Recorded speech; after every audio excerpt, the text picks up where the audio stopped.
नमस्कार दोस्तों, मैं नीतीश कुमार। आज आप सभी को क्लास 10 की केमिस्ट्री के जो चैप्टर्स हमने स्टार्ट किया था, रासायनिक अभिक्रिया और समीकरण, उसके तीसरे लेक्चर में लेकर के आ चुके हैं। और आज हम लोग संतुलित रासायनिक समीकरण को संतुलित क्यों किया जाता है या संतुलन किस तरीके से किया जाता है, ये दोनों समझेंगे क्यों और कैसे। ये हमारा इस टॉपिक को समझने का लक्ष्य रहेगा।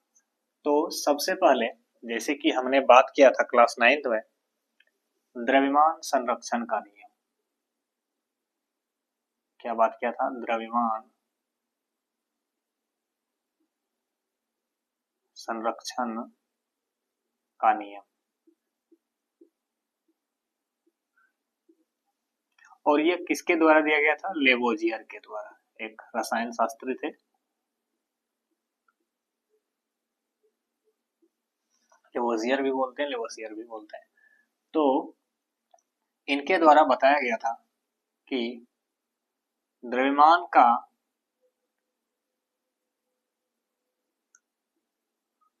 न तो निर्माण संभव है, न तो विनाश संभव है। यानी कि अगर द्रव्यमान है तो आप उसको खत्म भी नहीं कर सकते हैं, और अगर द्रव्यमान नहीं है तो आप उसको बना भी नहीं सकते हैं, निर्माण भी नहीं कर सकते। यही था इनका थ्योरी, द्रव्यमान संरक्षण का नियम। और एक और रसायन शास्त्री थे, उन्होंने दिया था स्थिर अनुपात का नियम। स्थिर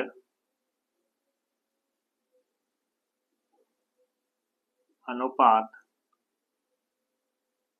का नियम, ये क्या था और ये किसने दिया था, ये भी समझ लीजिए। ये प्राउस्ट के द्वारा दिया गया था। इनका क्या कहना था कि यौगिक में, कोई भी यौगिक जो है पृथ्वी पर, उसमें जो है परमाणु,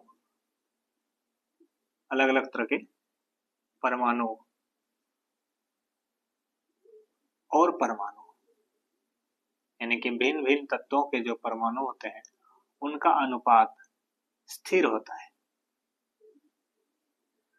यानी कि वो कभी भी बदलने वाला नहीं है। यानी कि उसको बोलेंगे अद्वितीय। क्या बोलेंगे? अद्वितीय। तो ये दो चीजें हम लोगों ने क्लास 9th में सीखा था, शायद भूल गए होंगे आप, तो इसलिए ये जानना जरूरी है। और जब हमने क्लास 10th में रासायनिक अभिक्रिया में समीकरण को पढ़ना स्टार्ट किया, तो इसी क्रम में हम सभी को ये चीजें आई कि रासायनिक समीकरण को संतुलन करना क्यों जरूरी है और कैसे करना है, ये भी समझने का प्रयास करें। अगर हम लोग जल का निर्माण करते हैं, जल का निर्माण, तो समझिएगा, जल के जो अणु होते हैं वो क्या, उनका रासायनिक सूत्र क्या होता है? H2O। ये आप सभी ने बचपन से लगभग 6वीं 7वीं क्लास से सीखना स्टार्ट किया है, और आप कभी क्लास स्टैंडर्ड में है, 10th में है, तो आप सभी शायद जानते हैं। तो इसमें देखिए आप कि आप H2O से क्या समझ रहे हैं कि यहाँ पर हाइड्रोजन की संख्या कितनी है? 2 है। और ऑक्सीजन की संख्या कितनी है? ऑक्सीजन की संख्या कितनी है? 1। यही होता है स्थिर अनुपात का नियम। आप अगर किसी बाल्टी से पानी यानी जल के अणु को निकालते हैं, जितने सारे उसमें जल के अणु हैं उसको आप अलग अलग निकाल लीजिए, और उसके बाद आप देखेंगे प्रत्येक अणु में हाइड्रोजन और ऑक्सीजन का अनुपात हमेशा 2:1 में रहता है।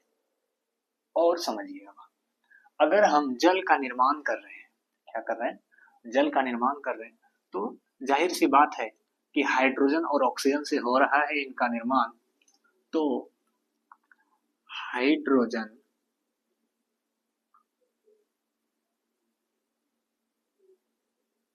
प्लस ऑक्सीजन, ऑक्सीजन जन से क्या बनेगा, जल बनेगा। अब समझिएगा, हाइड्रोजन यहाँ H लिख लिए हम, ऑक्सीजन के लिए O लिख दिए। क्या ये सही है? नहीं। बहुत सारे परमाणु क्या होते हैं, अपने आणविक रूप में रहने के लिए, अणु बनने के लिए एक निश्चित रूल को फॉलो करता है। उस रूल का नाम, उस रूल को, उस नियम को डाल्टन नामक वैज्ञानिक ने बनाया है। लेकिन हम अभी उसकी बात नहीं करेंगे। हाइड्रोजन कभी भी स्वतंत्र अवस्था में नहीं रहता, यानी अकेले हाइड्रोजन के एक परमाणु नहीं रह सकते हैं। इसलिए क्या होता है, हाइड्रोजन हमेशा अपने एक और भाई के साथ, यानी हाइड्रोजन एक और हाइड्रोजन के साथ रहते हैं। सेम एज ऑक्सीजन भी हमेशा अपने भाई एक और ऑक्सीजन के साथ रहते हैं। तो समझिएगा, जल का फॉर्मूला अगर हम यहाँ लिखना चाहें तो हम लोग जान रहे हैं H2O। तो अगर यहाँ पर हम सभी इसी को आगे बढ़ाते हुए H2O लिख दें, अब समझिए हाइड्रोजन कितना है, यहाँ परमाणु 2 है, ऑक्सीजन कितना है, 2 है। अब उस पार जाइए, हाइड्रोजन कितना है, 2 है, ऑक्सीजन कितना है, 1। अब बात फंस गया। जबकि हमने पढ़ रखा है द्रव्यमान संरक्षण का नियम में, जो लेवोजियर के द्वारा दिया गया है कि द्रव्यमान का तो न तो निर्माण किया जा सकता है, न ही विनाश। लेकिन यहाँ आपको विनाश दिख रहा है, किसका, ऑक्सीजन के एक परमाणु का। तो यह सच नहीं है, ऐसा नहीं हो सकता है। ये हमारे रसायन शास्त्रियों के द्वारा पहले ही बता दिया गया है। तो जाहिर सी बात है, अगर बता दिया गया है तो उसको हमको फॉलो करना है। अब समझिए, अब क्या करना है, अब यहीं से हम लोगों का एक चीज शुरू होगा। क्यों तो समझ लिए, अब कैसे करना है संतुलन। क्यों का तो आंसर मिल गया कि द्रव्यमान संरक्षण नियम के अनुसार द्रव्यमान का न तो निर्माण किया जा सकता है, न ही विनाश, इसलिए रासायनिक समीकरण को संतुलित किया जाता है। लेकिन आपको मजे की बात बता दें, अगर रासायनिक समीकरण संतुलित नहीं है तो उसको बोलते हैं असंतुलित रासायनिक समीकरण, और एक दूसरा नाम है ढांचा रासायनिक समीकरण, और उसका एक नाम है कंकाली रासायनिक समीकरण। इतने सारे नामों से जाना जाता है ये समीकरण है, रासायनिक समीकरण। अब इसको क्या करना है, हमको संतुलित करना है। क्यों करना है संतुलित, उसका जिक्र हम लोगों ने क्या किया, द्रव्यमान संरक्षण के नियम के पालन के लिए, नियम के पालन हेतु ये हम लोग संतुलित करेंगे। लेकिन किस विधि से करेंगे, वो विधि जो है जानना जरूरी है। उस विधि का नाम होगा हीट एंड ट्रायल मेथड या विधि। इस विधि से हम लोग समीकरण को संतुलित करेंगे। तो इस शब्द को भी समझते हैं, हीट। पहले ये ट्रायल को समझिए, अलग अलग पूर्णांकों को प्रयोग में लाएंगे और जो हिट कर जाएगा यानी मैच कर जाएगा वही हो जाएगा। इस तरीके से जो हम लोग अनुमान लगा लगा करके जो समीकरण को संतुलित करने का प्रयास करेंगे, इसलिए इसका नाम हिट एंड ट्रायल विधि रखा गया। अब समझिएगा, हिट एंड ट्रायल विधि के द्वारा संतुलित किया जाएगा द्रव्यमान संरक्षण के नियम के पालन हेतु, तब जाकर के हमारे पास क्या प्राप्त होगा, संतुलित रासायनिक समीकरण। तो अब समझते हैं कि संतुलित रासायनिक समीकरण को किस तरीके से बनाया जा सकता है। तो यहां से पुनः उठाएंगे, हमारे पास क्या था, H2 और क्या था, O2, बना रहे थे क्या, H2O। तो सबसे पहले क्या करना है कि इस थोड़ा सा जिक्र करेंगे कि कैसे करना है। सबसे पहले सभी यौगिकों में या अणुओं में, देखिए यहाँ पर ये अणु के रूप में है, यहाँ ये अणु के रूप में है, लेकिन ये यहाँ पे यौगिक के रूप में है। तो क्या करना है,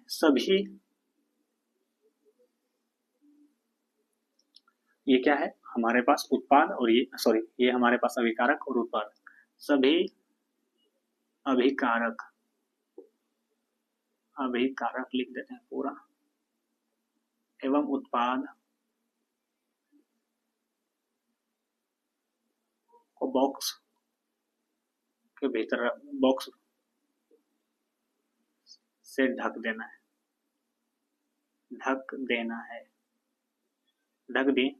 फिर क्या करना है, जिस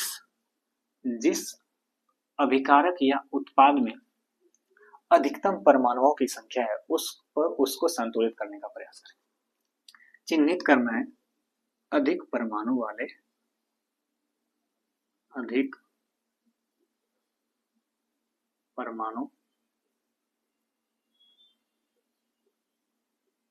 वाले को क्या करना है, चिन्हित करना है और उसको सबसे पहले संतुलित करना है। तो यहाँ पर तो ऐसा नहीं है, लेकिन बॉक्स से ढक लेते हैं पहले, ठीक, ढक लिए बॉक्स से, इधर भी ढक लिए।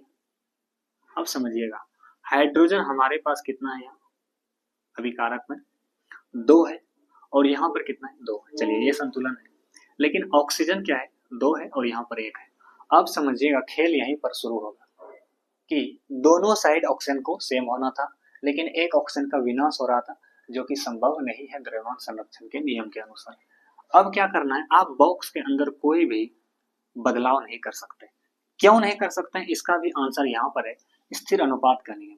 कि कोई भी यौगिक का अगर निर्माण हुआ है या अणु का निर्माण हुआ है तो आप उसके अनुपात को या उस अणु बनने का जो एक निश्चित परमाणुओं की संख्या होती है उसमें आप बदलाव नहीं कर सकते।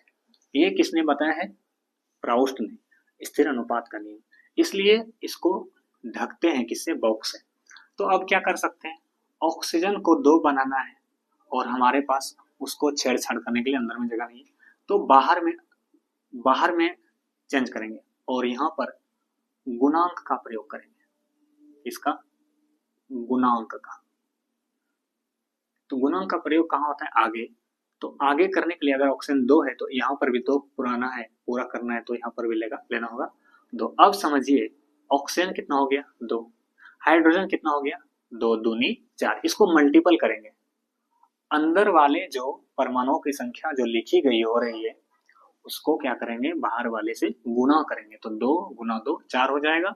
ऑक्सीजन हमारे पास बराबर हो गया, लेकिन हाइड्रोजन यहाँ पर बढ़ गया, यानी कि हाइड्रोजन का द्रव्यमान बढ़ गया, तो ये भी संभव नहीं है। अब पुनः आएंगे हाइड्रोजन को करने के लिए संतुलित, क्योंकि ये तो हो गया है, तो इसको करने के क्रम में क्या होगा, हाइड्रोजन 4 हो रहा है, तो यहाँ पर 1 नहीं ले सकते, 1 नहीं ले सकते, तो हम लोग क्या बोले, न्यूनतम गुणांक का प्रयोग करेंगे, गुणांक का प्रयोग करेंगे, लेकिन न्यूनतम, छोटी, सबसे छोटी गुणांक का प्रयोग। तो सबसे छोटी गुणांक, और वो भी होना चाहिए पूर्णांक में, आधा नहीं होना चाहिए, आधा या भिन्न के रूप में नहीं होना चाहिए। तो यहाँ पर क्या करेंगे, मिनिमम 2 करेंगे। अब देखिए 2 दूनी 4, 2 दूनी 4, हाइड्रोजन हमारे पास 4 हो गया और ऑक्सीजन तो 2 ऑक्सीजन 2 है, 2 ही है, तो यह हो गया संतुलित रासायनिक समीकरण। तो आशा करते हैं कि आप सभी को ये चीजें समझ में आई और अगले वीडियो लेक्चर में हम लोग लगभग 10 समीकरण को संतुलित करने का प्रयास करेंगे, अभ्यास करेंगे। तो ये था हमारा थ्योरी। आपको कैसा लगा कमेंट बॉक्स में जरूर बताइए और हमारे YouTube चैनल को सब्सक्राइब कीजिए, साथ ही साथ अपने दोस्तों को भी शेयर कीजिए। धन्यवाद, मिलते हैं अगले वीडियो में। जय हिंद।